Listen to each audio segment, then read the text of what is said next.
Good. Hey, everyone. Welcome to the next bit on our IPCP module videos of why you should join the next pathway next February, the 27th. 27th, yeah.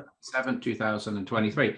Good. So we just want to talk a little bit about how Identity Compass and the artificial intelligence brings an integral capacity to coaching. And we're going to have Jay talk us through how standard or traditional coaching works in the left-hand quadrants mainly, and how Identity Compass brings a more holistic, whole and integral approach to working with the client and also for you as a coach. So we're going to have a quick look at a slide and then Jay and I will have a conversation. So here we go, get ready.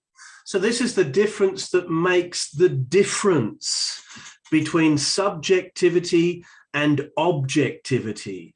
And it's massive in coaching because the whole field of coaching is basically grounded in the coach's and the client's subjectivity. So this is a game changer we're about to look at. Here we go. Good. So if we look at it, this is a map of the subjective or the inner experience and the objective or the outer experience of the individual, and as plural, as a collective, as part of a team, a group, a culture. Yeah. And so we're looking at the subjective and objective of the individual and the collective. If we look in the upper left quadrant, you'll see it's marked there in red. The inner experience of the coach counts for almost everything in conventional coaching. So that means that a coach not only has to be really well trained, but they've got to have gone through it themselves. And if they haven't gone through it themselves, they're going to find it really, really difficult to navigate contextually as well as subjectively the landscape they're taking the client through. Now, that plays out in stuff like high-performance sport where, hey, I'm not a Formula One driver, and nor do I need to be, in order to help another Formula One driver get their inner and outer game straight and right to be able to drive effectively to their potential. So currently coaching is grounded in the coach's map and the coachee's map. The coachee is bringing their subjectivity to here's the problem and here's what I want. The coach then says, well, given what you want and given the problem that I am hearing subjectively behind that problem is X. Oh, well, that kind of makes sense. And it all begins to land and they might work their way through it and it might be actually pretty useful. Good. In the lower left, second person perspective, then they are co-creating a shared map. Firstly, a shared map of current understanding, and secondly, a shared map of difference. And that's as far as conventional coaching can go. So left-hand quadrants. Left-hand quadrants. Okay, so that's like traditional coaching, even developmental coaching, right? When you're just, what you're saying is the coach subjective experience and the client's subjective experience are interacting to the coaching session. Right. Good. Holistically. And the big problem with that is that the coach doesn't have any context. So they're going to only rely on what the client's bringing to the process, which of course is going to be limited to what the client thinks is important. And this is the difference that makes the difference. We need to turn that subject into object. So we need something or someone or a process or a system to help us do that, to help us take a mind dump of the client and make it objective. Good. So how does Identity Compass make this a more integrally informed coaching session in the right hands? Well, it does that. It turns subject into object by asking a series of forced answer questions. It's not a nice test to do because it's forcing you into answering questions and then throwing up different questions based on what it's forcing you into answering.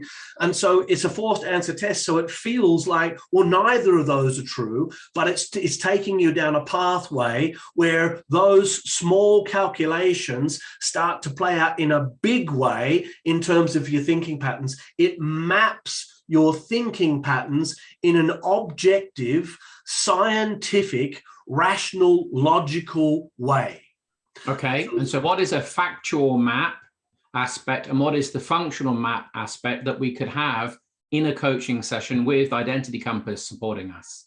So the factual map is actually mapping out, given some scenarios in contexts. It uses the work context, but it's absolutely mapping cross-contextually. It's using the work context to map out thinking structures and place them out in a given way, and shows how all of these thinking patterns interact with one another, and immediately helps you identify, using some AI technology, where the leverage point for the shift is for the client objectively. So that's the actual map. Even if the client doesn't see that subjectively, right? They don't remember. Oh, mostly they don't. Mostly the client will go, I disagree with that, but we can even show where their disagreement's coming from given the map. We can show how they mismatch, and that disagreement's actually part of a mismatch, and we can tell that that's on behalf of self-care based on what we're seeing in the map.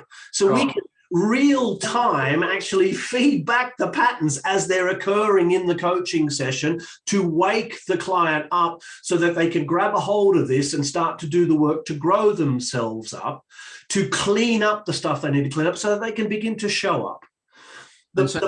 So then we have a functional map that emerges out of the context. Yeah. Which is context. So two aspects to this. One, the functional map is still subjective within the client's mind. How things play out for them and how they connect them to what's going on in their inner experience is like guesswork.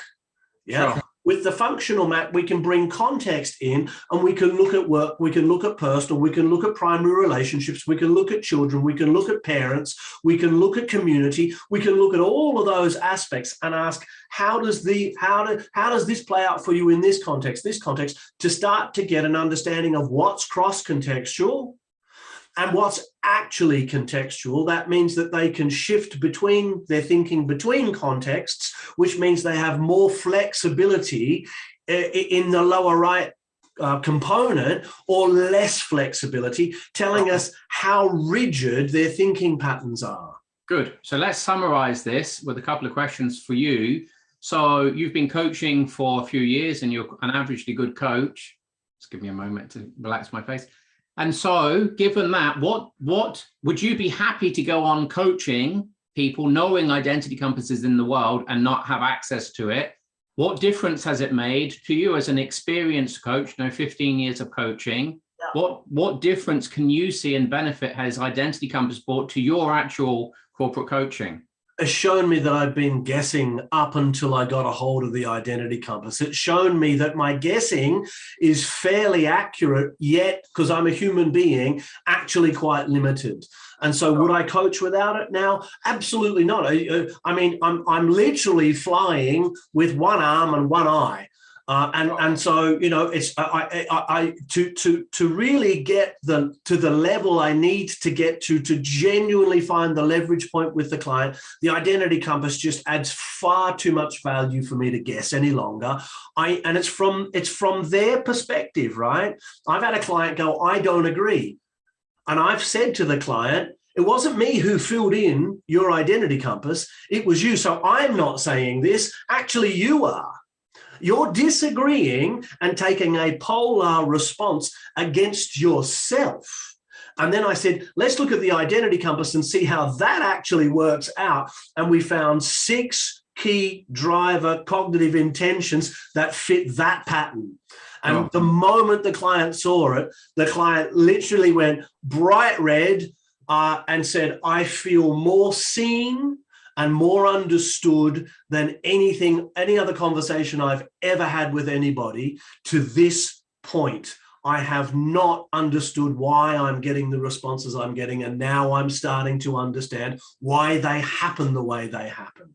And what percentage would you say that's Jay Headley's capacity, and what percentage would you say that Identity Compass has informed in that session? Well, part of my capacity is to take in and make meaning with the client out of the identity compass. So I'm going to go 60-40, but that 40% is the difference that makes the difference. And what's the 40%? That is the difference that makes the difference. The 40% is the identity compass. The 60% is all of the grounded learnings and understanding how the identity compass needs to be read and translated with the client's help. Does a coach to coach the way you've just talked to need to be an excellent, outstanding, well-experienced coach to be able to use identity compass in that way? They need to have that experience. They need to learn it. But what the identity compass will do is it will train them how to learn it in an accelerated way. So instead of it taking 5 years to become an extremely experienced, well-honed, well-rounded coach, having done the work on yourself, we'll cut that down to 2 or 3. Sure. Anything else? Come and look at the program. If you haven't had a chat with us, book a chat, get on the program. If you want to coach at the next level, this is the process and the tool that is going to take you there. Good. Catch you next time.